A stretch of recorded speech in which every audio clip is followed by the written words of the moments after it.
Hi there, my name is Mar Brettmann, and I am the Executive Director and CEO for Businesses Ending Slavery and Trafficking, or BEST. BEST is a nonprofit organization that works to raise awareness about human trafficking in the business community and with employers. We also do a lot of consultation for employers on how to prevent trafficking, and we provide training for employees who work for organizations about how do you identify trafficking and how do you prevent it or interrupt it. And then finally, we also have a Safe Jobs Collaborative that we run here in King County, Washington, that helps survivors and people at risk to get employment. So today, the topic of our conversation is the question around legalization. And we wanted to explore this question because it's a really active it's being actively talked about right now. We're hearing about it in the presidential debates. We're hearing about it here in the community of Seattle. Is the question of, do we want to legalize or decriminalize prostitution? So I am very excited to welcome our speaker today, who is Rebekah Fonden Covington. And Rebekah is a native of Seattle, and she is a speaker, an activist, and an advocate within the anti-trafficking movement. Rebekah co-founded the Human Collaborative, and she also serves on the board of the Organization for Prostitution Survivors. Rebekah's lived experience of exploitation has steered her to be an incredibly passionate, articulate spokesperson for the equality and Nordic model. She is native to the Puget Sound region, and she graduated from UW and holds a degree in communication and business entrepreneurship. So I am very excited to welcome Rebekah to talk with us about and help us understand a survivor's perspective of the legalization debate. Rebekah. Hi, thank you, Mar, for the introduction. I want to begin by just talking a little bit about, Mar had mentioned that I'm a survivor of trafficking. I actually grew up in Federal Way. I'm a native of this area. So growing up, I grew up in a pretty affluent home. My father was an engineer. My mother was a stay-at-home mom. I went to private Christian school. Throughout my life, I grew up with 3 sisters. I had a pretty good family. I played sports. I was kind of like the girl next door. All this kind of shifted for me when I turned 17. I went to a party and I fell asleep in a place that I thought was safe, and woke up to the realization that I had been raped that night. And so a lot of times with trafficking, we'll see that a lot of people who do fall into this life have had some kind of former abuse. And I kind of realized how this all came about, as I got a little bit older, and how being raped that night really affected me. And so I started kind of acting out. I quit playing sports. My senior year, I just kind of started getting into trouble and not really, listening to what my parents wanted me to do. And so moving towards graduation, my parents told me, you have 2 weeks to get out of our house. We're going to kick you out. We don't approve the lifestyle that you're living. So after graduation, I had to find a place. So I ended up homeless. I was like, well, if you guys don't love me, then I'm going to leave. So within a 72-hour period, I ended up being trafficked. My trafficker found, one of my friends who then recruited me into that. And I ended up being trafficked over state lines over the course of a 2-year period through Las Vegas, Texas, Washington, Oregon, all throughout the United States. I saw, abuse from my trafficker towards me and the women that were with me as well. Not only women, but youth also. A lot of times traffickers really go and target the most vulnerable of our population because they're the easiest to them to manipulate. I saw abuse from buyers. Buyer harm is something we really need to talk about. I had the most abuse from buyers, whether they were trying to rob me, hold me at gunpoint, pull a knife on me. The abuse and the trauma and even the PTSD when you leave the life is something that's very real that needs to be discussed as well. I remember I was in Las Vegas and I woke up one morning. He had us walking the streets, doing sex work. And along with me and minors as well. And I remember waking up one morning just saying, like, God, I don't care how you get me out of this life, but do something. Just get me out of this, because it's not always easy just to leave. They'll find you or have threats against your life. And so I woke up that very next morning and I was walking down the street, and some women in a car started getting into a fight with me because I was on their turf. And I didn't realize the danger of talking back to someone that's, not in your state, who didn't know me. And they ended up running me over with their SUV. And luckily, I ended up waking up in the hospital alive with a broken foot, broken leg, black eyes, broken nose. But I was alive. And I looked down at my foot and I remember thinking, like, wow, I'm of no use to my trafficker now because I can't even walk. And so that was my exit out of the life. And exiting can look so different for so many people. I was lucky that I had family. I actually had a case against me in Washington. So I flew back and ended up serving 3 months on house arrest for being a trafficking victim. So I was charged with prostitution because I wouldn't tell on my trafficker. It was either tell on him, and have threats against my life. I'd rather be alive. So I just served that time. So I was able to get out with the care of my family and people around me. Not everybody has that. But, now today we do have resources. Back then I didn't have anyone to reach out to. So I was lucky to have that family dynamic that was willing to accept me back in. So that I was able to do house arrest there, get out and get into cosmetology school. It's so important that like businesses and schools accept people who have been through traumatic things in their life, whether it's hiring them, accepting them into different programs, no matter their background or their criminal records. Because in situations like mine, I was a victim of trafficking at a young age. And so I had that criminal record to follow. But I was able to get into cosmetology school at Jean Juarez. I graduated. I ended up working for the company for 8.5 years. I decided, I wanted to do more with my life. And so I went back to school for business and communication and graduated from the University of Washington last year. And within doing so, I remembered that the reality was that I have a criminal record. And so how am I going to graduate with this great prestigious degree from a university and then no one's going to hire me? And so I started looking into vacatur throughout our city and found that there's, organizations like Legal Hope that work with individuals to vacate records. So I was able to vacate my record out of King County. Now I have, the potential to have a job market that's so much more open. I recently worked for Seattle Against Slavery as their Healthcare Alliance coordinator and got onto the board at OPS, like Mar had said. I currently sit on the Human Rights Commission for the city of Seattle as their Trafficking Task Force co-chair. So we do a lot of talk with city council around this topic as well with the Nordic model. I've had the ability to sit next to the Trafficking Attorney General and testify on different bills that really affect our most vulnerable. So I've had such a privilege to really be able to change my life throughout the course of the years. And I'm really privileged to be here. So thank you for having me today. We're thrilled to have you.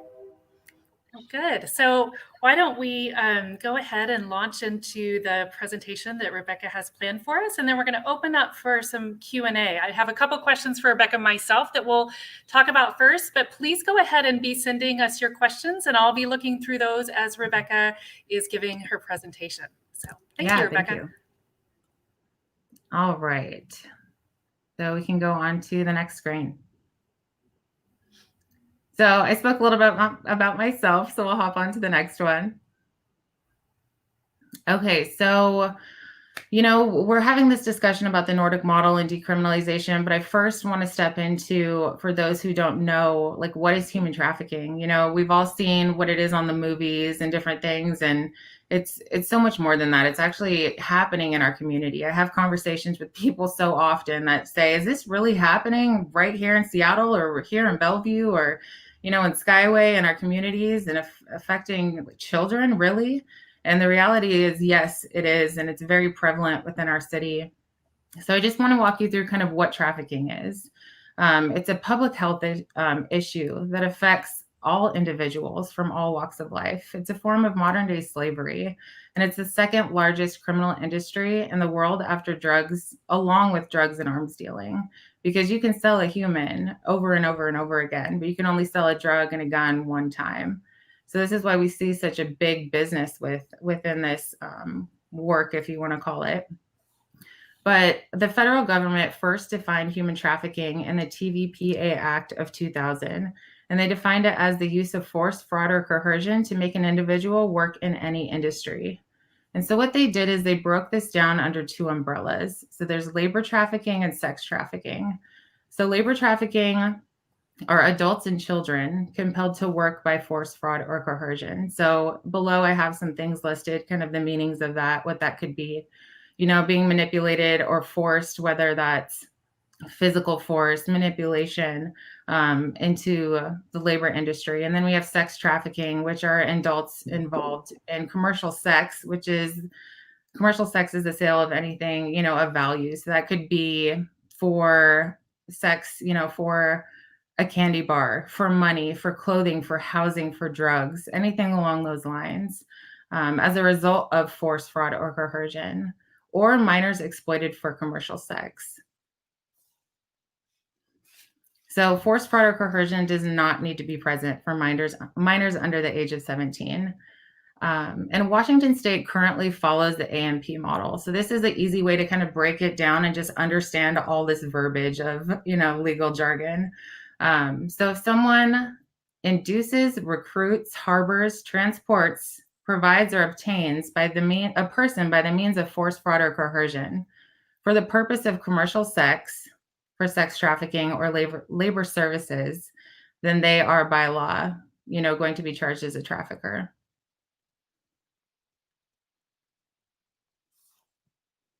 So who are the victims? So victims can be anyone, just like kind of I told my story. I grew up in a home where my parents never would have thought if they kicked me out that I would end up being trafficked. It can happen to anyone from any socioeconomic status, but it does disproportionately affect, poor communities, LGBT communities, trans youth, runaways, homeless youth. And so, these communities are disproportionately affected by this. So who are the traffickers and who are the buyers? Traffickers can also be anyone. Traffickers, there's no bias to who or what that looks like. So if you have one vision in your head of what a trafficker looks like, just erase that from your mind, because it could be a family member. It could be a friend, someone it could be your neighbor, a religious leader, a boyfriend or a girlfriend. A lot of times traffickers will introduce themselves as such, so that they can gain that trust with you and then say, if you love me, you'll do this. If you love me, you'll help pay the bills and keep a roof over our head by doing this. It could be diplomats. It can be businesses. We see this in massage parlors, very prevalent all across the world. It could be gangs or anyone buying or selling sexual services from a minor. So if an adult is buying sex from a minor, they will be charged as a trafficker. So they'll be charged as a sex offender, they'll have to register as. There's going to be fines and fees, jail time. And Washington State actually carries the harshest penalties for traffickers within our state. And then if we look at the demographics of a buyer, and I've already mentioned the disproportionality of people who are affected by this. Look at who's buying. We see that 80% white men are buying. They're married. They have come from a middle to upper class socioeconomic status, which means they've gone to college. They have a bachelor's. They maybe even have a master's degree. They come from professions such as, business sectors, the tech industry, construction fields. So buyers can be anyone as well, but there's definitely a high rate of buyers. Disproportionately white men buying communities, children and people from communities of color. So Polaris did a study recently in 2019 on the national hotline statistics. So there's a national hotline that people can call if they suspect or know that someone's being trafficked. And so within those statistics, what they found is that over 22,000 trafficking victims and survivors were identified, and over almost 12,000 situations of human trafficking. Over 4,000 traffickers were identified, and almost 2,000 suspicious businesses were identified as well. Even if we look at the numbers here where I live, we see that Dr. Deborah Boyer did a study, and it showed that 300 to 500 children are being trafficked on any given day. Seattle Against Slavery has a BOP program that saw that 2,000 children were being attempted to be bought within, I believe, a 24-hour period. And so what this graph to the right shows, it just shows these heat marks just kind of show. Can you go back to that graph?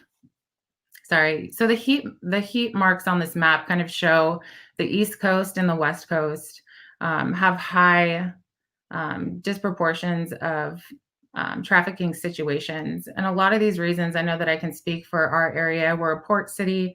We have a lot of people coming in from the technology industry who have different ideologies surrounding buying. So we see that happen kind of in that field. We are a large entry point for immigrants and asylees. So when people come here and they don't speak the language, they're not familiar with the area, they're definitely an easy target for traffickers. So when people talk about trafficking being a choice, I want you to look at this graph. So if you look at the numbers, the age of entry into the sex industry or into trafficking is just continuously dropping through so many studies. Polaris did a study. This is in the same study that I just talked about. The age of entry is 17. I've even seen studies as low as 11. So we see that a lot of youth are introduced into this life at a time where they're being sexually exploited. A youth cannot exploit themselves. There's no such thing as a child sex worker. And so we see these children aging out into adulthood. And now all of a sudden it becomes a choice. It's not really a choice when you have prostitution or poverty, or a choice when you have prostitution or, being able to house yourself or eat the next day. So just being aware of that is important. So the King County Prosecuting Attorney's Office did a report recently, a study on the sexual exploitation cases within our city. And kind of what it showed from 2009 to 2018 is that minors used to be looked at as the criminal. So the police would arrest a minor when in a situation where there was a, man and a child having a, commercial sex transaction. The police were looking at the minors as the perpetrators.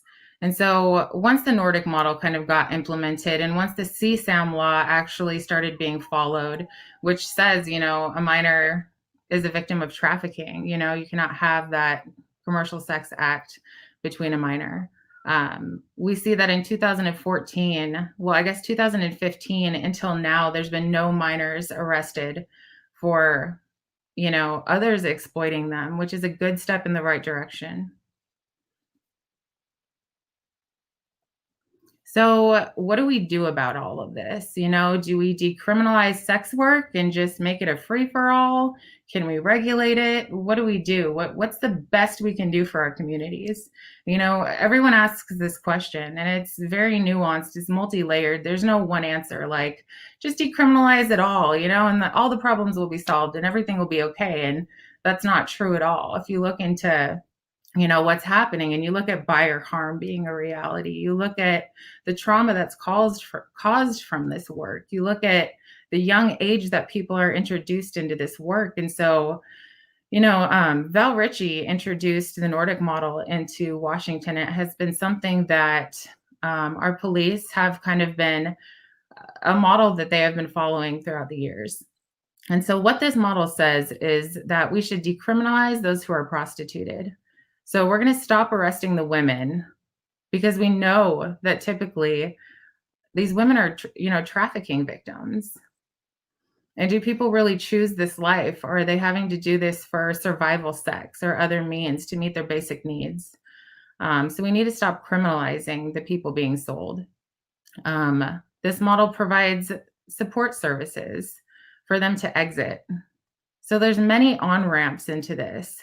We need off-ramps as well. If people are ready, able, or willing to exit, there needs to be a holistic approach like this model to actually address traffickers, buyers, provide resources, and then address trafficking as well. And this is the only model that does this that's out there right now. And it also makes buying people for sex a criminal offense in order to reduce the demand that drives sex trafficking. So when you think, okay, how do we end human trafficking? Addressing the demand. If we legalize sex work, we know that demand increases. And where do you get the people to fill, the need, that demand? You start bringing in the unwilling. And you've seen this in other countries, and we can talk about this a little bit later. But trafficking just exponentially increases, abuse increases, rape increases when legalization actually happens. So we need to go after the traffickers who are causing harm and the buyers who are causing harm. And that's what this model does right here. And so this is just kind of a sheet that was given to me to kind of understand, there's such a large debate in, well, what's full decriminalization and what is the equality or the Nordic model? And there's, such a fight on kind of both sides. So what this does is it kind of brings together, whoops, there we go. It brings together where we kind of meet in the same space, because we don't want to see people of color criminalized, for their own victimization. We don't want to see, marginalized communities further oppressed. So, one of the things that this shows is, decriminalizing people in prostitution, repealing the loitering statute. There's some issues with that we can address later as well, but expanding vacatur relief. If I wouldn't have had vacatur, I wouldn't have had the opportunities to the jobs. Everyone needs access to that. And then reduce the stigma of people in prostitution, because we know that people are introduced to it at such a young age. And so this just kind of shows, you can read through this, and you can pull it up online as well if you want to read through it a little bit more. And just to finish, I think the life story was introduced to me when I first got into this work. And it was so eye-opening to just hear from survivors who were exploited at a young age as adults, and just to hear true and real accounts of what happened to them in their life and how they exited and what that looked like. And it talks about racism and health and inequality.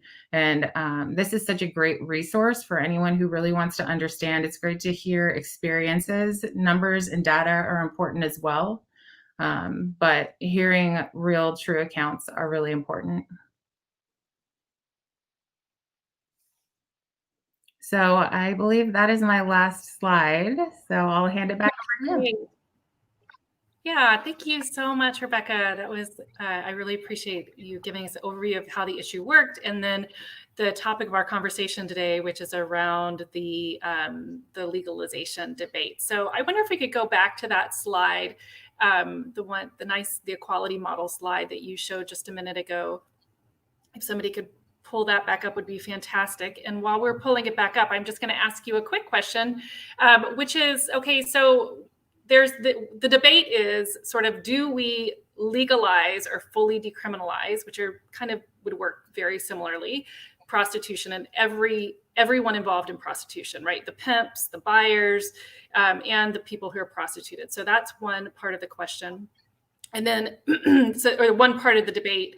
And then the other side of the debate is sort of, no, let's go for the Nordic model, which decriminalizes the people who are experiencing the harm, but continues to hold the buyers and the pimps accountable. So other countries have done this. Can you sort of let us know what's happened? What have countries done when they've either gone with the Nordic model, or they have fully legalized or decriminalized. Yeah, so we see this in so many different states. I think Germany is one of the top countries that a lot of people look to. They've done so many social studies on their people and really tracked what's happened throughout the years. So we see what we've seen is an increase in trafficking since legalization, but even more than that, we see mega brothels exploding.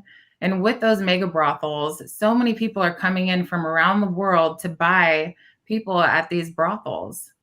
And so, like I had said before, there's so much demand now that it's decriminalized or legalized within that system. They're finding that organized crime is kind of taking over and bringing in trafficking victims to meet that demand. They're going to find unwilling people to meet that demand. You cannot separate prostitution from trafficking. There's always an organization. Like you said, if traffickers and pimps or third-party profiteers are legalized, what are they going to do? They're going to buy brothels. They're going to do the same thing that they were doing on a legal aspect while still trafficking victims to fill that need. They're going to have to go to the unwilling. And that's what's happened in Germany. They've done studies that show an increase in trafficking. The people that are being introduced into that life are becoming younger and younger. Germany has also, there was a retired chief detective in their vice unit that said Germany's become a center for sexual exploitation of young women and a sphere for organized crime across the world.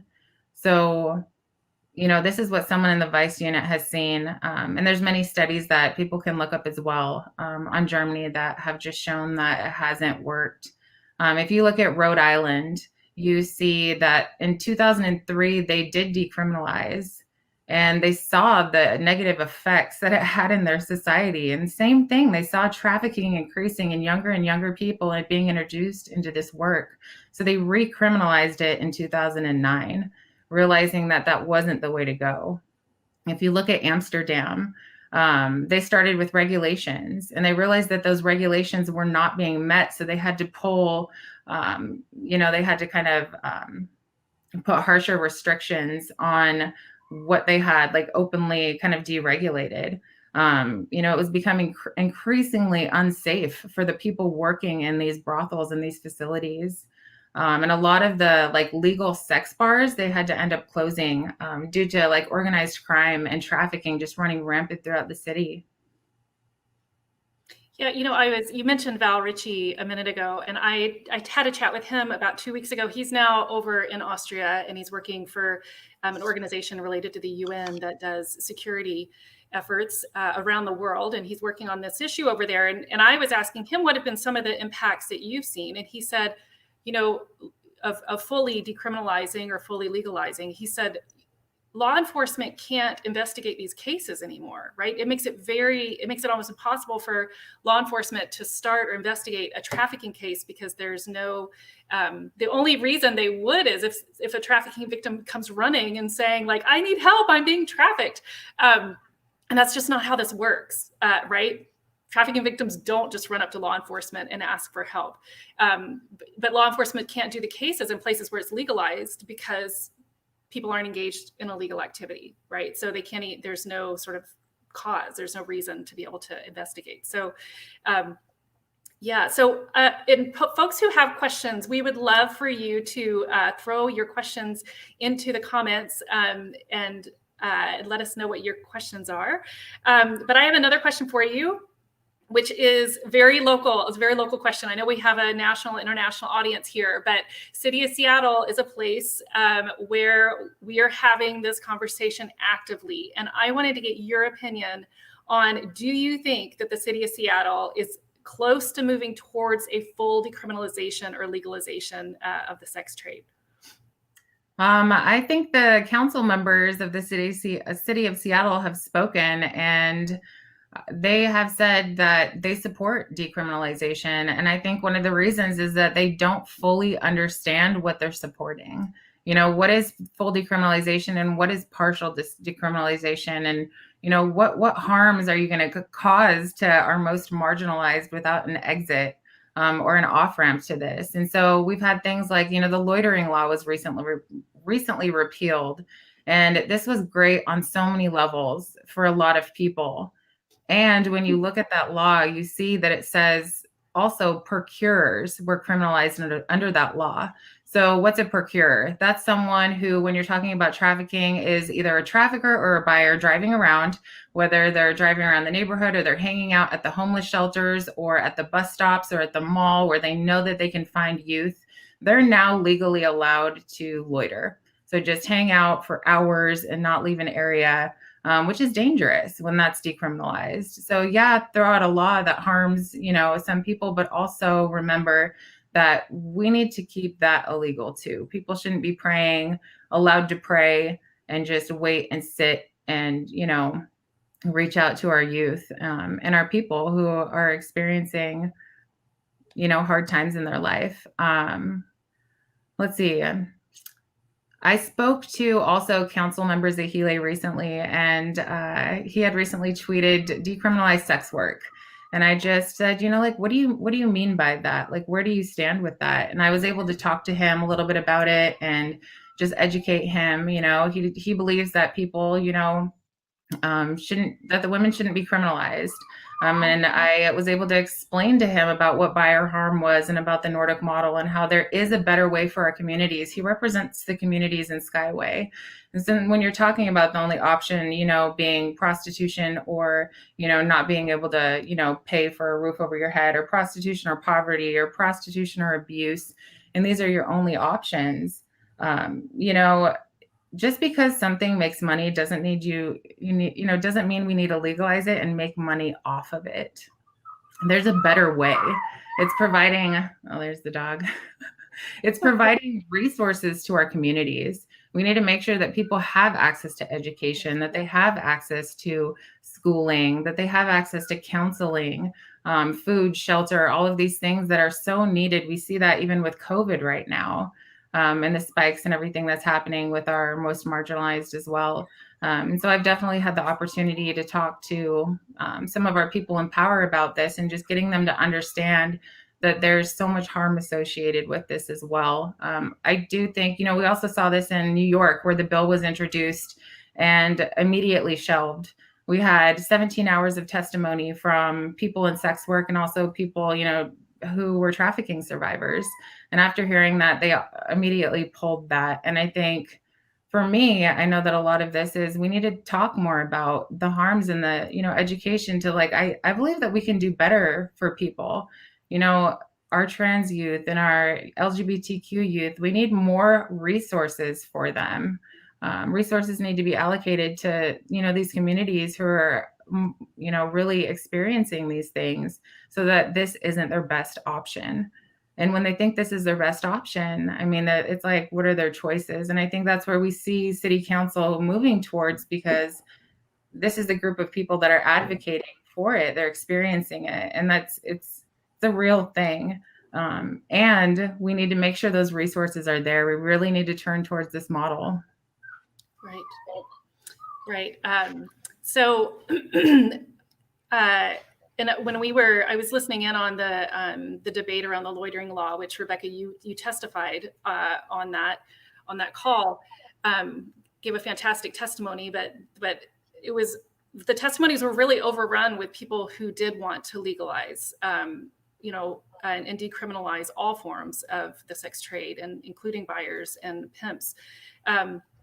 And even on that call, it was Councilmember Morales said, this is our first step towards decriminalization, which was kind of frightening for me to hear as well. So I think it is definitely a direction that a group of people is, very loud lobby, the pro-sex work lobby is pushing. So it's really important to get this information out there. So if the city of Seattle was to legalize or fully decriminalize prostitution, what do you think the impacts would be on our community and on people in our community? Yeah, well, it's definitely going to impact our most vulnerable populations. Like I said before, sorry, this dog. You just got a new dog, right? No, 2 teenagers can't handle it. That's okay. It'll be fine. Our most vulnerable populations are going to be impacted. We're going to see an increase in violence, an increase in trauma. an increase in trafficking to meet that demand. So this is going to impact families. They're going to be taking the unwilling. You know, I know my family was so just negatively affected by this, and that they didn't know what to do. You know, who do we turn to? And it wasn't legal at that time. Imagine if it was. How do we, you know, get our daughter out of this? We know she's being trafficked, but this is something that's legal. This is really going to affect families and communities on such a deep level. You know, it's also going to impact businesses. Where do people go when doing an act like this? A lot of times, you know, the buyers will take the, you know, people who are being sold in prostitution to hotels. So we're going to see this run rampant, you know, throughout our hotel industry within our city. Also, you know, I think where are people, we know who's buying. So we're going to see buyers at work on company time surfing the internet to buy an individual when they get off of work. So how much time is that company going to be spending, you know, paying for those hours of that person, you know, trying to buy sex after work? It's just definitely going to negatively impact our communities in such a large way. Right. You think of the women working alongside those buyers, right? What are they going to think when they're walking down and they look over at somebody's computer and say, what on earth, right? I mean, that creates a really hostile work environment for women and LGBTQ folks to be operating in.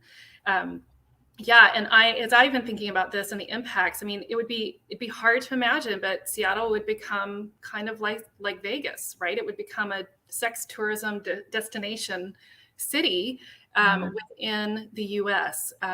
So while prostitution is not legal in Vegas, it's close to, and then it's legal in parts of Nevada. So we would have something very much like that in Seattle, that it would become place which, you know, even because we work with businesses, right? So I'm trying to always think like, what's the business perspective on this?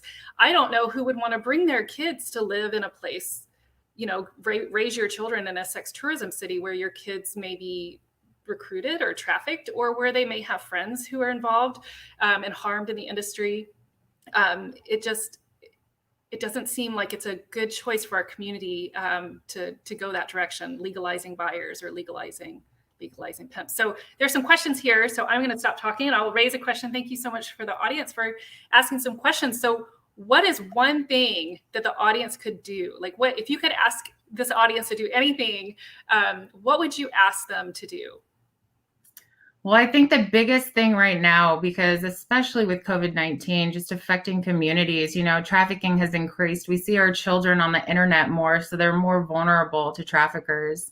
I mean, and I know you've heard this from so many organizations, but it's so real. You know, we need more resources. We need to meet that need for people. And so I think the biggest thing that I would do is find an organization that you believe in their mission and donate whatever money or resources. If you have extra clothes, if you have extra phone, if you have, you know, some extra cash, I think donating that right now to organizations who are ready, willing, and able to help people who are in these situations, those resources, you know, and that money just really ultimately needs to be there for them to be able to do their job.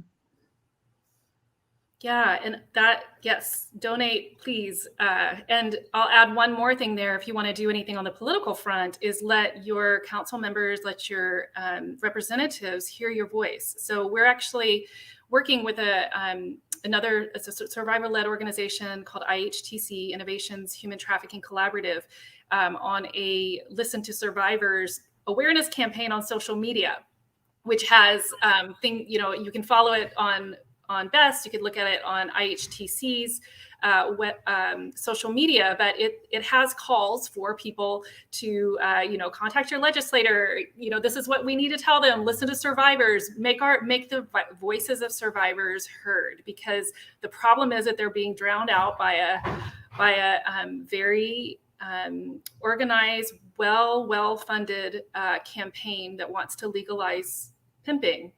And so we really need to make sure that the voices of trafficking survivors get heard. So I'll throw that one in. Okay, Rebekah, are there enough long-term safe houses or shelters for trafficking survivors in Washington where victims can go and learn new skills and be able to find jobs and not just go back into a trafficking situation? Let's see, are there enough? I do believe we need more. There are times that there's not enough beds, and there are times that the beds aren't full, and that could be due to, just people not having referrals and not having those connections in place. And that's when I talk about resources. We really need to build on those resources. If we're going to be a community that says we want this model, then those resources and that funding, those beds, access to food, and all of these things that people need that their traffickers providing them need to be available from organizations that are showing up to help them get out of that situation as well, as they're not going to leave. There are, I don't know, Mar, if you know, but I know there are beds. You might know the number of the organizations. I can't remember off the top of my head. But let's see, what was the other question? As far as jobs, I know that, so BEST has a safe jobs program that places survivors of trafficking or people with records into jobs. And so what they do is meet with businesses and businesses that have the same kind of passion as them to be able to take people from a place and want to see them succeed and thrive after being in a tough situation. And so they work with the businesses and they work with the women so that, or the men, so that the people are properly trained, and then work with the businesses so they know how to be trauma informed and they know what it means to, hire someone who's lived a difficult life and been through some trauma. Great. And I'll throw in another ask there. So we are always looking for employers in King County, especially in South King County, but really anywhere in King County who want to hire or just want to help us out, hire survivors. We even have some money for paid internships. So if you know a small business that's kind of struggling right now with COVID, we could pay for a half-time internship for that business. And so please just get us in touch with folks. I'm sure my contact information will be up at the end, but we'd love to be able to connect survivors with employers who are ready and willing to hire. It's a hard job market for us right now. So any help we can get from our audience, we would love. Well, great. So I think we are almost at time, unless there are any other questions for Rebekah. And I'm not seeing, let me see, I'll just look here at the comments and see if I see any more come through. But we just are trying to do these as kind of quick, short lunch breaks. And you have 15 minutes to, if you actually want to eat your lunch, to go and get it. Our next event is going to be on race and human trafficking. So talking about some of the intersections that Rebekah mentioned today, but delving into that topic a lot more deeply about how this issue impacts people, and specifically how it intersects with racism. And that will be on October 29th. So save the date for October 29th. And then in the next month, we're going to be doing a session on child safety. So how do we keep our kids safe while they're online during COVID? So I am excited to be able to do that as well. As you can see, you can donate at BEST website or support any of the amazing organizations that Rebekah is working with or mentioned today, which are the Organization for Prostitution Survivors, the Human Collaborative. You can find both of those online just by Googling those websites as well. So thank you so much. If you've got any other questions, any comments, any follow-up, we would love to hear from you. So please don't hesitate to reach out. My email address is mar@bestalliance.org. And if you want to reach out to Rebekah, just email me and I am happy to reach out to her and see if we can't connect you. So, well, good. Well, thank you so much for your interest and for participating today. We are really, really grateful. And it's just so important to get the community educated and involved. So we're just really grateful. And Rebekah, did you want to say any last pressing things, or do you want to just bid the audience farewell? Would you have anything to close? Yeah, I think that I just want to make sure, like after talking about the Nordic model and after full, talking about full decriminalization, I want to urge you also to go do your own research, find real studies, look throughout, Polaris is a great place to go, the life story, looking online at, your own statistics, your own studies, so that you can make an informed decision for yourself too. I can tell you all day what I know, but I think we've learned this with media and everything as well. Just make sure to do your homework, and you'll definitely see that there is a better way for our communities. Thank you. Thank you so much for being with us and lending your expertise, Rebekah. We're really, really grateful. So, well, good. And thank you, everybody in our audience who came. It was fantastic to have such a huge group of people show up. So we're really grateful and look forward to getting in touch with you about the next event that we're going to be doing in October on the 29th. All right. Well, take care.